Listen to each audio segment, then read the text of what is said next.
We're launching a new website. Using feedback from users, we've made changes to the site design, navigation, and how information is presented. We designed the new mobile site first, so you can access all the information you need from any device at any time.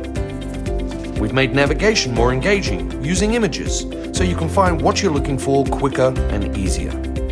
Information on the site has been consolidated and rewritten to remove duplication and to make clear what the rules are, what you need to do, and how you do it. We've color-coded sections of the site to help you navigate around and know where you are. All the information you need is still on the site. We've made it easier to scan, read, and search. On the homepage, you'll find quick links, database searches, a prominent search bar, campaign areas, and the latest news and information.